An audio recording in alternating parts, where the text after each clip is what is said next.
Tuloy-tuloy ang spot inspections ng ating iginagalang PAO Chief Presida Acosta upang matiyak at mabantayan ang kalidad ng serbisyo na ipinagkakaloob sa ating mga kababayan na kliyente ng PAO. Upang matukoy na rin po ang mga pangangailangan ng mga opisina at makumusta ang kalagayan ng mga PAO lawyers and staff. Kaya naman matutunghayan natin ang mga pangyayari sa spot inspection sa Pau Polo Molok, South Cotabato District Office. Narito po ang report.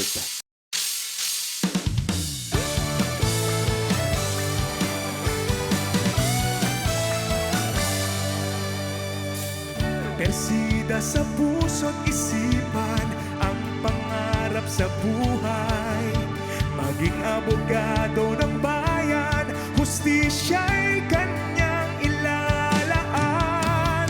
Sa kamay ni Persida, kabutihan ang ilalaan. Kanyang kayamanan, prinsipyo, dignidad. Persida Acosta, abogado ng masa. Persida Acosta, lingkod ng bayan. Persida may takot sa Diyos, nagmamalasakit sa kapwa. Persida Acosta, sama-sama't magkaisa, tulungan ang naaapi. Katotohanan at katarungan, Persida tunay na kasanggap. Sa kamay ni Persida, kabutihan ang mananaig. Kanyang kayamanan, prinsipyo, dignidad. Kami po ay nagpapasalamat kay Chief at nabigyan niya po kami ng pagkakataon na bisitahin ang aming opisina, ang Public Attorney's Office sa Pulumulok, South Cotabato.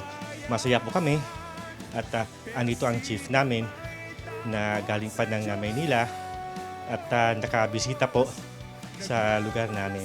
Si Chief po since 2001 na bigyan niya po ng magandang parangal at honor ang Public Attorney's Office at na-erase niya po ang integridad ng Public Attorney's Office dahil noon ang liit po ng tingin sa isang PAO.